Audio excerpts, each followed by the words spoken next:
Welcome back sa Usapang Tito Manny. Talaga pong umaarangkada na ang mga survey firms at kanya-kanya na po sila ng labas ng kanilang mga resulta. Iba-ibang survey firms, iba-iba ang resulta. Hindi na tuloy natin malaman kung sino sa kanila ang legit o yung sinasabi ng iba na nababayaran. Kasi ang pagkakaalam ko, itong mga survey firms na to ay conforme kung sino ang nagpapasurvey. Paano kung yung nagpa-survey ay gustong ipanalo yung kanilang mga manok? Tandaan niyo po, meron pong nagsabi na ingatan at bantayan ang inyong mga boto dahil gagawa daw ng paraan ang mga desperado, referring to the side of President Bongbong Marcos, sukdulan na mandaya. At napapansin ko sa mga lumalabas na survey ngayon, lalo na ngayong survey ng March, parang may nangyayaring mind conditioning.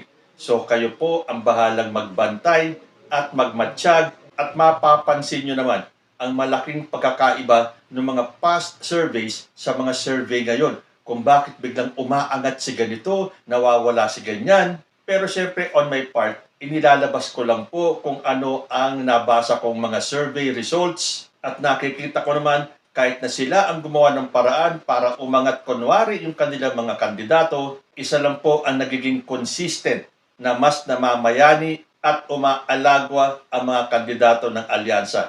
Lagi pong 8 to 9 out of 12 na senatoriable ang pumapasok sa top 12. Matapos ko pong ilabas ang resulta ng Okta Research, ito naman po ang pinakabago galing sa Pulse Asia. May mga comments po ako natatanggap na hindi daw legit si ganito daw ang legit. Kanya-kanya po kasi ng opinion.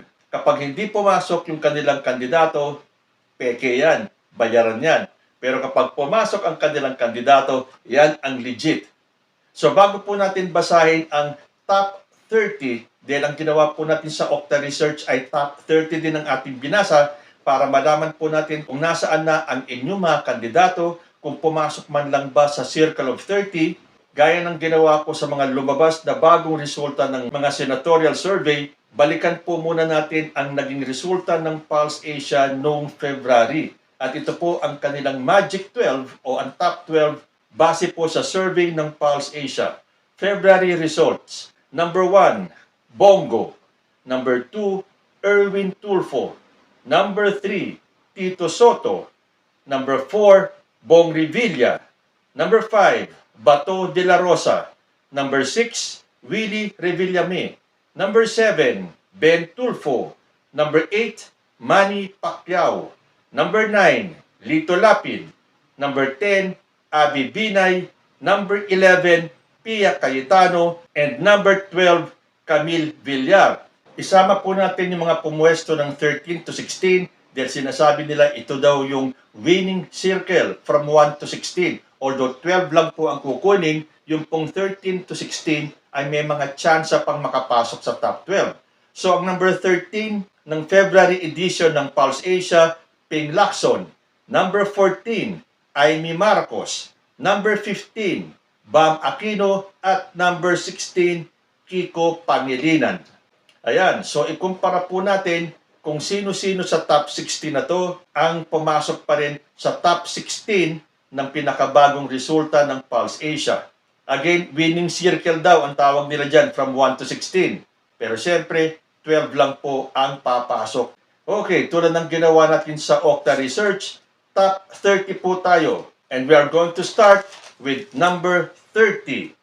Heidi Mendoza with 3.6%. At number 29, Ariel Kerubin with 4.7%. Number 28, Marites Mata with 8.7%.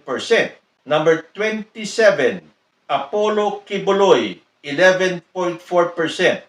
Going up at number 26, Raul Lambino with 15.2%. At number 25, JV Hinlo with 15.5%. Number 24, Vic Rodriguez, 15.8%. Nasa 23rd na posisyon naman si Bonifacio Busita with 16.7%. At number 22, Gringo Onasan with 18.4%. Number 21, Francis Tolentino with 20.2%. Number 20 naman, si Benhur Abalos with 20.3%. Number 19, Jimmy Bondoc with 20.4%. Number 18, Kiko Pangilinan with 26.8%. And number 17, Amy Marcos with 27.6%. Dito na po tayo sa sinasabing winning circle. Number 16, Rodante Marcoleta with 28.3%. Number 15, Bam Aquino with 28.6%. Number 14, Camille Villar with 29%. Number 13, Philip Salvador with 30.9%. Pasok na po tayo sa Magic 12 o yung top 12 ayon po sa Pulse Asia. Number 12, Manny Pacquiao with 32%. Number 11, Lito Lapid with 33.3%. Going up to number 10, Abi Binay with 35.3%. Number 9, Ben Tulfo with 35.4%. Number 8, si Willie Revillame with 35.7%. Number 7, Ping Lacson with 36%. Number 6, Bong Revilla with 36.9%. Number 5, Pia Cayetano with 37.5%. Number 4, si Tito Soto with 44.2%. At number 3, Bato de la Rosa, 48.7%. Number 2, Erwin Tulfo at 51.1%. And still at number 1, ayon po sa Pulse Asia, Bongo with 61.9%. Kung napansin nyo, napa-question mark yung aking number 3, Bato de la Rosa. Ito po yung parang napapansin ko. Kung doon sa mga past na mga senatorial survey, from 6 to 12 itong si Bato de la Rosa. Aba, ngayon, nasa number 3 na siya. Siyempre, pansin-pansin lang po at sinabi ko nga sa inyo, conforme kung sino ang nagpapa-survey. So, ang top 12 ng Pulse Asia ngayong March, number 1, Bongo. At ang kanyang ranking noong February is still at number 1. At number 2, Erwin Tulfo, na siya rin ang pwesto niya noong February edition ng Pulse Asia. Number 3 is Bato de la Rosa. Noong February edition, siya ay number 5 lang. Ngayon, siya ay nasa number 3. Number 4, Tito Soto. Tito Soto na nasa number 3 last month ay bumaba ng 1 notch at number 4. Number 5 naman, si Pia Cayetano na noong February edition ng Pulse Asia ay nasa number 11. Siya ngayon ay nasa number 5 na. Number 6, Bong Revilla. Noong February, si Bong Revilla ay nasa number 4. Siya ngayon ay nasa number 6. Number 7, Ping Lacson, na ang kanyang ranking noong February ay nasa number 13. Ngayon, siya ay nasa number 7. Number 8, Willie Revillame. February edition, siya ay nasa number 6. Bumaba ng 2 puntos. Siya ngayon ang nasa number 8. Number 9, Ben Tulfo. Si Ben Tulfo na consistently nasa number 2 and 3. Ngayon napapansin natin na pababa ng pababa ang kanyang ranking, although nasa top 12 pa rin po siya. At number 7 siya noong February, ngayon siya ay nasa number 9. Number 10, Abi Binay. Pareho pa rin po ang kanyang slot. February survey, siya ay nasa number 10. Nasa number 10 pa rin siya ngayong March survey. Number 11, Lito Lapid. From number 9 nung February, siya ay nasa number 11. And to complete the top 12, Manny Pacquiao na nasa number 8 nung February, ngayon siya ay nasa number 12. Pero ituloy natin yung winning circle na sinasabi nila na may pag-asa pa yung 13, 14, 15, 16 na makasilat at makapasok ng top 12. At number 13, Philip Salvador, na nung February, wala ang pangalan niya sa top 16. Pero ngayon, siya ay pumasok sa winning circle at number 13. Number 14, Camille Villar. Number 12 nung February, siya ngayon ay nasa number 14. Number 15, Bam Aquino. Same place po siya noong February at number 15. And at number 16, Rodante Marcoleta na wala sa winning circle noong February. Siya ngayon ay pumasok sa number 16. Ang nawala sa tinatawag na winning circle noong February ay si Kiko Pangilinan. So kung noong February edition ng Pulse Asia, meron po tayong 8 kandidato from Alyansa, si Erwin Tulfo, Tito Soto, Bong Revilla, Manny Pacquiao, Lito Lapid, Abby Binay, Pia Cayetano, and Camille Villar.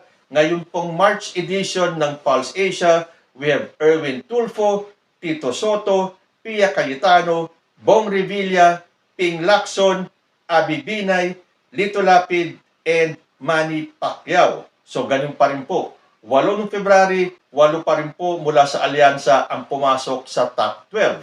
Ang medyo gusto ko lang pumasok talaga sa top 12 ay si Benhur Abalos. Dahil alam ko talaga makakatulong po siya sa gobyerno ni President Bongbong Marcos. So kailangan po mag-double time tayo para maiangat natin si Benhur Abalos. Pero ngayon, na isang buwan na lang bago ang eleksyon, nasasabi ko na hindi ko yata maboboto ang straight na alyansa. Ngayon wala na si Amy Marcos officially sa alyansa ni President Bongbong Marcos. I think I would have to go for straight alyansa. Kasi kung ito ang pinili ni President Bongbong Marcos, I have to stand by my president. Yes, kaduda-duda yung ibang mga kandidato na kasama sa slate ni President Bongbong Marcos. At sinasabi ng iba, may mga magta-traidor dyan. Pero come to think of it, ang traidoran sa politika ay hindi po nawawala. Kasi para sa akin, kung may magta-traidor man dito sa 11 na kandidato ni President Bongbong Marcos, siguradong 1 or 2 mangyayari yan.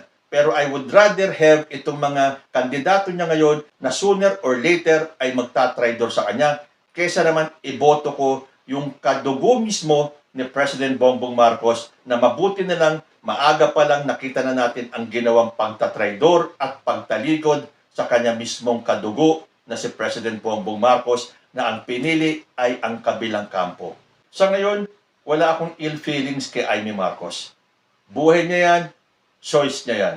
Pero sabi ko nga sa inyo, mas matatanggap ko pa na may mag-traidor kay President Bongbong Marcos mga 1 o 2 after the elections kesa naman ay ang mismong kadugo pa. So yan po ang resulta ng Pulse Asia for this March. Parang magiging series yan kasi sunod-sunod na po ang paglabas ng mga survey results dahil hindi natin alam, this may be the last time na maglalabas sila ng resulta dahil next month po ay lalabas na tayo to vote for our next 12 senators. Kayo po, ngayong 1 buwan na lang at eleksyon na, meron na ba kayong final list of candidates? Comment lang po down below and I will see you in my next video. Diyos te Agnina.